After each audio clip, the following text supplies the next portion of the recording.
Afternoon here in Sydney. The National Cabinet met this afternoon from 2 till 3. It was an important opportunity to come together, as we are meeting every week, particularly during the course of these current events, both here in New South Wales and of course more recently in Victoria. But also today I note that we have had a record day of vaccinations. Some 175,000 vaccine doses were administered yesterday. That is a new record, and it means in the space of just 3 days, 500,000 doses of the vaccine have been administered across the country. That means that already this month there have been just shy of 2 million vaccines. Just shy of 2 million vaccines already in the month of July. And each month we are seeing the rate of vaccinations increase as we move towards our goal of ensuring that by the end of the year that we can have everyone who's seeking to have a vaccination is able to do that. It was important today to get an update on the 4-step plan that I announced around a month ago, working together with the states and territories. We are on track to get the advice back from the Secretaries and Directors General of all the Premiers and Prime Minister's Department across the country. That pulls in the Doherty Institute advice that will inform each of those steps of the plan, the vaccination rates that sit against each of those steps of those plans, and being able to get an understanding of how we're tracking against those. So I want to assure people that the path out of this and the 4-step plan that National Cabinet agreed some weeks ago is very much on our agenda, despite the challenges we're currently facing in New South Wales and Victoria, and the work continues to chart that way out and the vaccination rates we will need to achieve over the course of the rest of this year and the next year. In addition, it was an opportunity to review the status of the situation in New South Wales in Victoria. Those numbers and those issues I think are well known from both Premiers' press conferences earlier today, so I won't repeat those.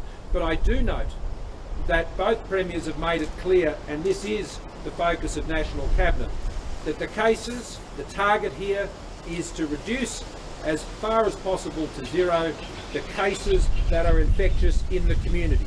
This is the challenge, both in New South Wales and Victoria, that we reduce those cases that are out there and infectious in the community.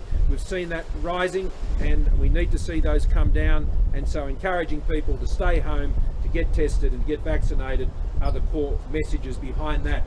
It was also very pleasing to hear from the New South Wales Premier today the extraordinary improvement that we've seen in compliance in South West Sydney. I want to thank all of those out in South West Sydney. Can I particularly thank the multicultural community leaders in southwestern Sydney. You've done a sterling job working with your communities, religious and faith leaders and so many others. The compliance in southwestern Sydney has really turned around. So thank you to all those in southwestern Sydney, and let's keep doing it to ensure that the lockdown can be only as long as it has to be, and hopefully as short as possible. And to all of those in Victoria, of course going into the lockdown now, and I'll come back to this in just a moment, those economic supports are being provided, as the Treasurer said earlier today, and we released by statement late last night. On vaccines, it was a good opportunity for the Premiers and Chief Ministers to talk about what's working. The initiatives, whether it's down in Tasmania, with being at shopping centres, which are enabling people to ask questions and make bookings. In particular, we noted that those states that have been taking on additional AstraZeneca vaccines and putting them in to their state-based clinics are achieving higher rates of vaccination. And so the decisions to put more AstraZeneca into those clinics is proving very effective in lifting those vaccination rates, and we've especially seen that outcome in Victoria, and so we would encourage states and territories to continue to do that. I'd also note the progress that has been made on aged care workers, and appreciate the cooperation from states and territories, and also working with aged care providers on that program, and General Fruin gave an update on those issues. We will be seeking over the weeks ahead to bring more pharmacists into the Metropolitan program in a limited way at first. Currently, pharmacists are working with us to supplement GPs in rural and regional areas where there aren't sufficient numbers of GPs to support getting those vaccinations to those communities. Already pharmacists are being used in places like southwestern Sydney, where there is that demand for greater points of presence. We will see pharmacists play an increasing role in the months ahead as the supply increases. There is no point having more points of presence with the static amounts of supply. That just increases the logistical difficulty. So as the supply increases, we can have more pharmacists come online, we can have more points of presence out there in the community. The other thing we discussed was how we might each, both at the Commonwealth level and at the state level, work to increase our vaccination rates on the weekends. Had a record day, 175,000, but on the weekends that drops right down. Obviously you don't have as many GPs, offices and clinics open on the weekend. The state clinics are open in many places, but both the states and the Commonwealth are going to be looking at ways in which we can increase the rate of availability and points of presence for people to get their vaccines on the weekend. Now, on the payments, all states and territories noted the new arrangements that we've announced over the course of this week. I thank particularly the New South Wales and Victorian governments for working with us to get the balance right on how these payments work. And there's some very important principles. The first one is that Commonwealth payments are triggered by the medical advice provided by the Commonwealth Chief Medical Officer.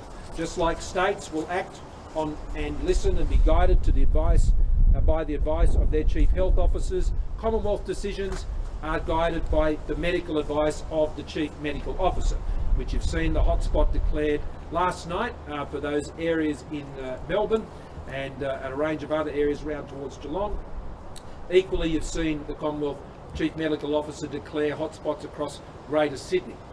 That is what triggers the Commonwealth's engagement in payments in any lockdowns that may occur. Secondly, that there is a shared effort, and I welcome the announcement today by the Premier of Victoria, which is seeing them invest some $200 million in their 5-day lockdown. We hope that's what it is, and that will coincide with those in Melbourne being able to access for those 5 days. Let's hope it's only that. If you lose more than 20 hours during that period of time, then you're eligible for that $600 payment, and if you lose between 8 and 20 hours during those 5 days, then you're eligible for a $375 payment. No liquid assets test, means test that applies to those payments, and at the end of the week, on day 8, you go to my.gov.au to apply, and those payments will then follow. Can I encourage everyone who is seeking to apply for those payments again to go to my.gov.au to make your application. That's the fastest way to do it. It's also the most helpful way to do it for those at Services Australia. It reduces the amount of processing time and makes sure that we can get to more people more quickly. Ringing the number 1802266 is available, but it's for those who might need additional support or help in completing their application. Finally, I note that in the same way that we were able to put a package together to support the mental health of people affected by the lockdown here across New South Wales, with those additional supports to the many excellent organisations that I've already referred to. The Health Minister, Greg Hunt, has also been finalising an arrangement with the Victorian Government, obviously on a different scale given what's occurring there to what's occurring here in New South Wales, to provide additional mental health support there, and he'll have more to say about that over the next few days. So with that, I'm happy to take questions.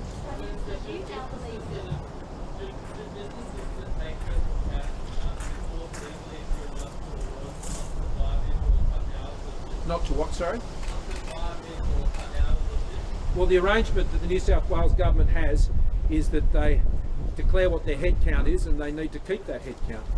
But there is no, I believe, there are businesses in this state in particular who, it wasn't that long ago, it was only a few weeks ago, who needed more staff, and they know how important it is to keep their staff and to be there on the other side of this lockdown to ensure that they are able to fully take advantage of the increase in spending that will always occur after these lockdowns. So businesses, employers know they need their staff, and they need good staff, and it's in their interest to do just that. That's not part of the arrangement, no. Minister Anthony Albanese says that we shouldn't open to the world until we have the capacity to manufacture mRNA vaccines here. That would be 2 years. Surely Australia can be open before that. Of course.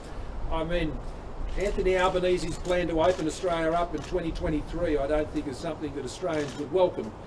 It's either an absurd plan or he doesn't understand how long it takes to implement that element of what he's talking about.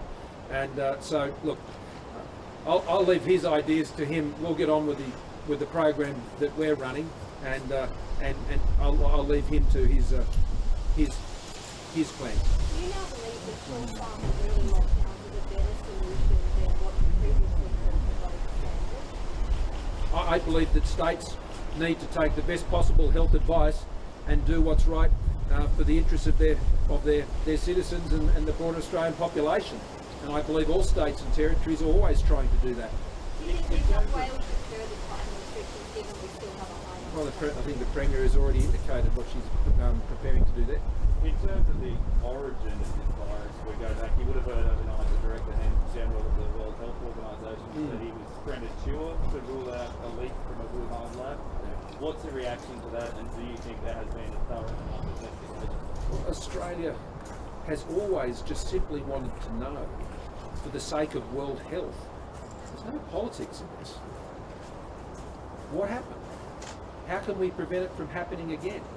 That is just an honest Australian question, asked in good faith and seeking the good faith of working with everyone we have to get to those answers. Now, we don't know about the lab or whether that was the initiation of this or not. It may well have been, it may not have been. I don't have a view either way. I'm not in a position to make that judgment. But what Australia has always sought to have achieved is that we get to a point where we do understand these things. So we can do better to protect the world against a pandemic that has destroyed the lives of millions and destroyed the livelihoods of even more, and has devastated the world. This has just been such an awful pandemic, and it continues to rage. We learned of over 40,000 cases a day still in the United Kingdom, 47,000 cases a day. Up in Indonesia and Fiji, where we've got a medical team right now, and we've been providing additional doses right now to support them. Terrible pandemic. The world needs answers to this, and the world deserves answers to this.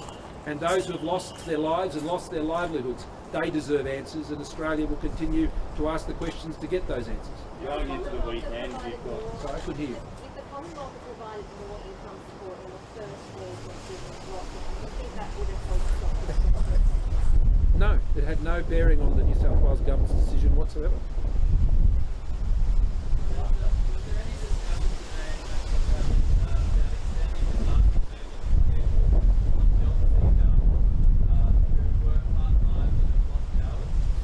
Where people are already receiving social security support, then they're not entitled to those payments. Well, if they're earning less income, then they're actually able to adjust how their payments work as well on social security. Because there's also rental assistance and a range of other payments in addition to what people get on a job seeker payment. And I note that in the last budget, we increased the job seeker payment above indexation for the first time in more than 30 years at a cost of $8 billion over the forward estimates. It's the single largest increase in the job seeker payment that we have seen in 30 years. So the Commonwealth has more than lent in to ensuring that people get the support they need. Going into the weekend, you've got Australia's two biggest cities in lockdown, you've got parents struggling with homeschooling their children, you've got people whose businesses are folding, you've got queues for vaccines and people who want a vaccine not being able to get them for weeks or months. What do you say to people who say this is a tough time? This is a tough time for Australia. We're in the middle of a global pandemic, and over the course of the last 18 months, Australians have saved more than 30,000 lives. 1 million people are back in work as a result of the sacrifices and the efforts of so many Australians. We're a tough generation of Australians, just like the generations before us, and we'll deal with these troubles and we'll deal with these challenges and we'll come through we'll get through, and on the other side, Australia will be even stronger. Thank you very much.